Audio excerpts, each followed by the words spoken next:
Еще один удар по банковскому сектору, на этот раз информационный. В эти дни приходится опровергать слухи стабильному Акбарсбанку. В сети появилась информация об ограничении выдачи наличных в кассах и терминалах. Напомним, что подобное уже было не раз. Что ответили обеспокоенным клиентам в самом банке, услышала Альбина Салгараева. Сегодня клиенты Акбарсбанка вновь начали получать сообщения на свои телефоны о якобы существующих проблемах финансовой организации. В сообщениях содержится информация с призывом срочно снимать деньги. Но клиенты банка, как оказалось, подобных СМС не получали. В отделение пришли по текущим делам. Никаких СМС-сообщений я не получал. Просто распространяют слухи, я так думаю. Пенсию получаю, нет.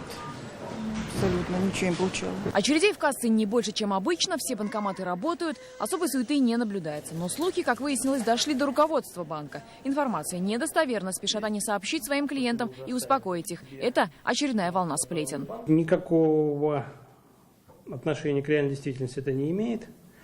Мы, в принципе, ситуацию сейчас держим на особом контроле. Ситуацию с очередями в кассах, ситуацию с деньгами в банкоматах и вообще в целом. Оно и понятно, ведь после проблем с Татфонбанком население обеспокоено. В такой ситуации любая информация может спровоцировать панику. Этим в подобных ситуациях и пользуются те, кому это может быть выгодно. Подобные акции эксперты называют информационной атакой. Как правило, такие слухи распускаются конкурентами.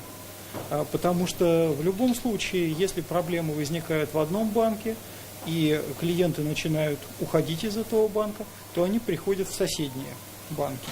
И в последнее время мы наблюдаем в Республике Татарстан именно такую ситуацию. Напомним, и другие банки сообщали о подобных ложных сообщениях в их адрес клиентам. В таких случаях советуют не поддаваться панике и уточнять информацию в официальных отделениях банка. Альбина Салгараева, Сергей Хайдаров, Андрей Сентальцев, ТНВ.